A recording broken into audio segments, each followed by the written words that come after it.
Uniform electric field है, ये तो डिफिनीसन समझ गया होगा। इलेक्ट्रिक फील्ड वैसा इलेक्ट्रिक फील्ड जिसमें मैग्नीट्यूड और डायरेक्शन इलेक्ट्रिक फील्ड का हर पॉइंट पे क्या हो, एट एवरी पॉइंट सेम हो जाए, तो उसी को क्या बोलते हैं, यूनिफॉर्म इलेक्ट्रिक फील्ड बोलते हैं।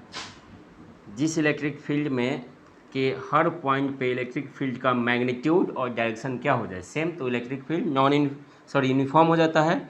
और इलेक्ट्रिक फील्ड में देखा जाए कि हर पॉइंट पे या तो मैग्नीट्यूड चेंज हो रहा है या डायरेक्शन चेंज हो रहा है या दोनों में से दोनों चेंज हो जा रहे हैं, तो कहेंगे को कौन सा फील्ड है, नॉन यूनिफॉर्म इलेक्ट्रिक फील्ड है। तो ये तो डिफिनीशन था। हमें निकालना है torque and couple exerted on electric dipole placed in uniform electric field. एक यूनिफॉर्म इलेक्ट्रिक फील्ड है, उसमें डाइपोल को अगर हम रख देते हैं, ठीक है ना, तो उस पर जो टर्क लगेगा, टर्क एक तरह का फोर्स होता है जो घुमाने का काम करता है, ठीक है। और कपल का मतलब होता है कि एक कोई है, उस पर इसके एक एंड पे जितना फोर्स इधर लग रहा है उतना ही इसके अपोजिट डायरेक्शन में लगता है, तो वैसे को क्या बोलते हैं, कपल। जैसे किसी बोतल का ढक्कन खोलते हैं, चाहे यही है ढक्कन खोलने के लिए जितना ये उंगली इधर फोर्स लगा रहा है उतना ही उंगली अंगूठा से इधर लगाते हैं, तब नहीं रोटेट करता है। तो कपल का काम क्या होता है, घुमाने का, ठीक है ना।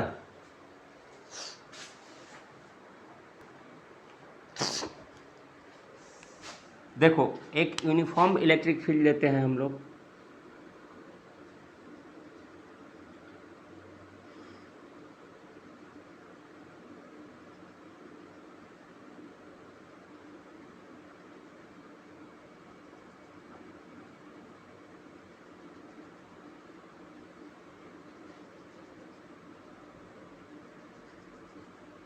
मान लो कि ये हमारा क्या है, यूनिफॉर्म इलेक्ट्रिक फील्ड है। इसका डायरेक्शन हमने दे दिया इधर ई, है ना।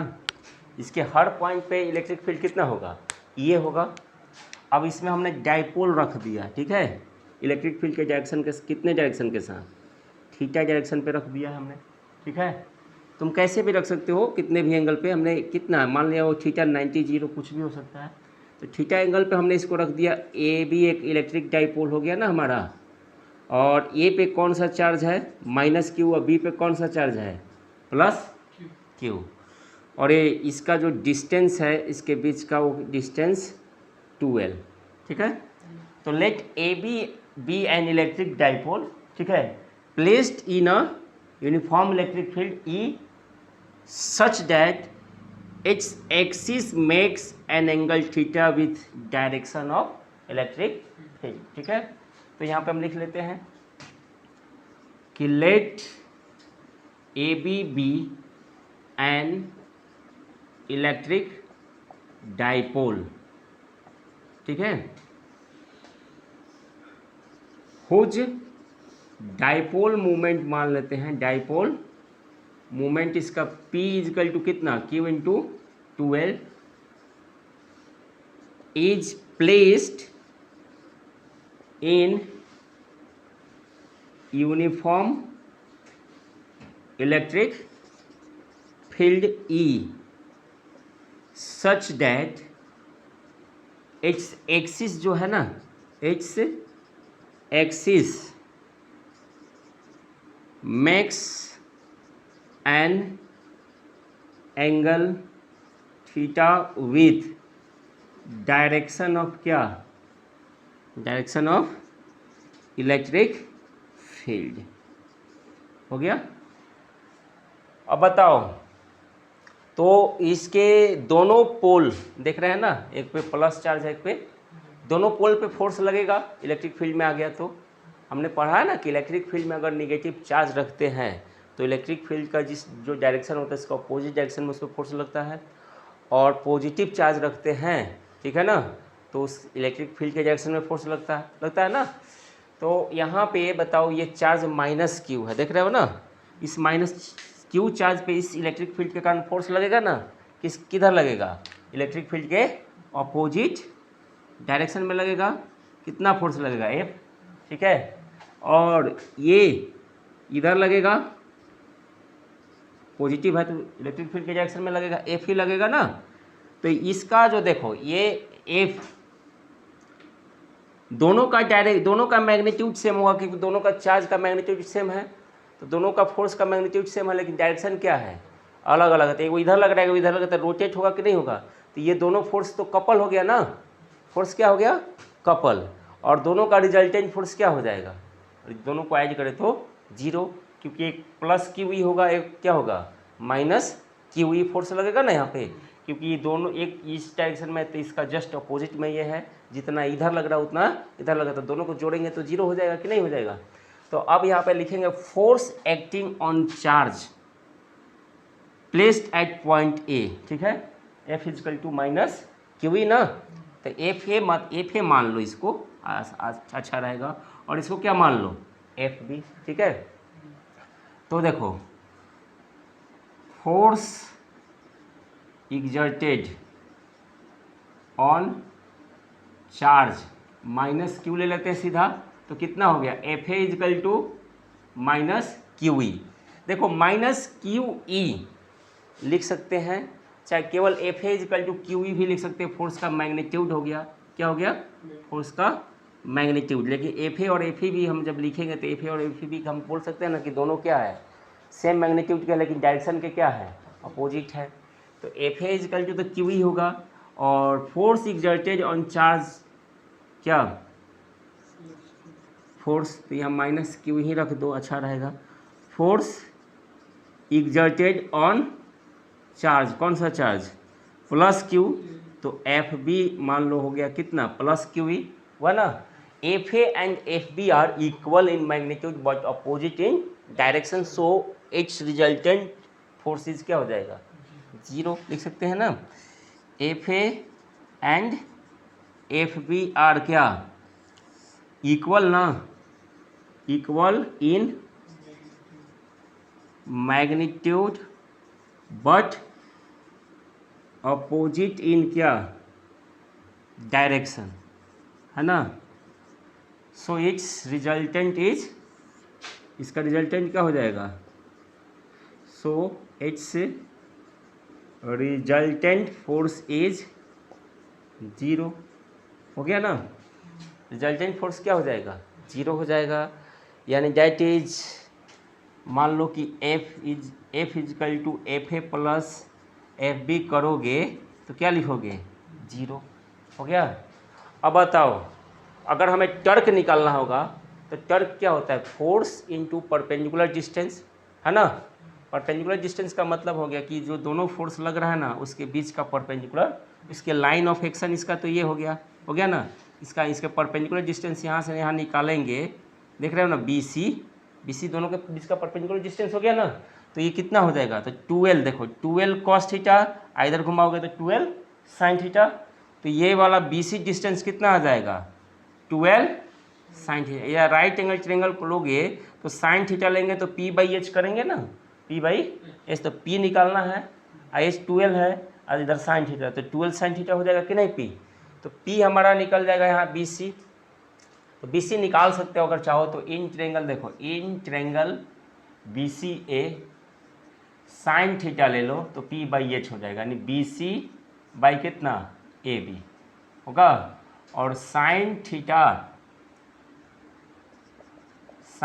इजकल टू बी सी कितना है, निकालना है, आई 12 है ना, तो यहाँ से बताओ तो बी सी इजकल टू कितना आ जाएगा, 12 साइन थीटा, आ गया ना। Perpendicular distance between line of action of both force, दोनों फोर्स के लाइन ऑफ एक्शन के बीच का क्या हो गया, परपेंडिकुलर डिस्टेंस 12 साइन थीटा हो गया। अब हमें टर्क निकालना है, तो देखो टॉर्क है,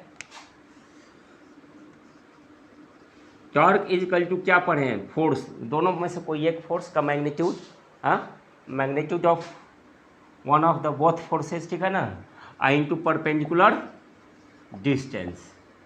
और टॉर्क को हम किससे रिप्रेजेंट करते हैं, टाउ से, टाउ इज इक्वल टू, ये कितना है, फोर्स क्यू ई है ना, क्यू ई, चलो हो गया। आई कितना है, 12, अब बताओ Q इंटू 12 हो गया, इंटू ई साइन थीटा लिख सकते हैं। अब बताओ Q इंटू 12 को हम P लिख सकते हैं ना, P E sine theta, torque का वैल्यू आ गया ना। अब P sine theta vector A cross B है ना, तो torque is equal to vector P cross क्या लिख सकते हैं, वेक्टर ई।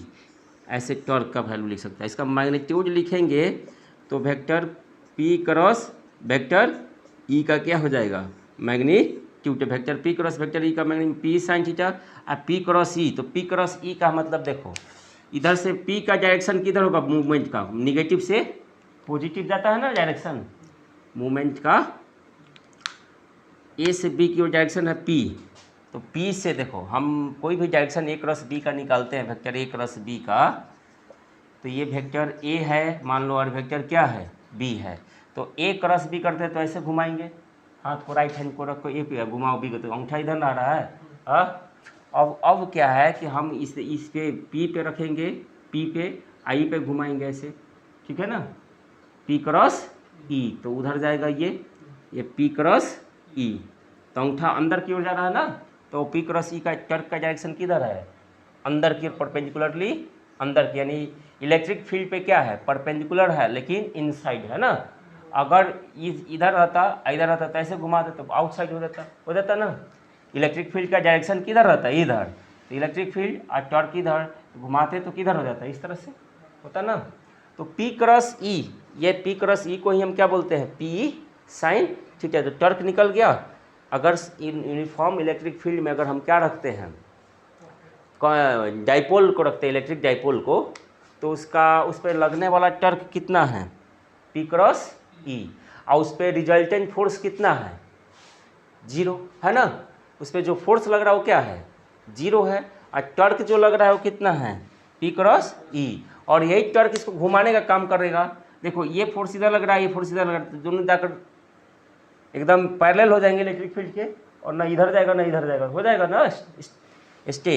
और नॉन यूनिफॉर्म रहता है इलेक्ट्रिक फील्ड, सोच रहे हो ना, तो नॉन यूनिफॉर्म में भी ये रोटेट करता है और उसके बाद ये मूव करने लगता है। जिधर हाई इलेक्ट्रिक फील्ड होता है उधर क्या होने लगता है, मूव करने लगता है ना।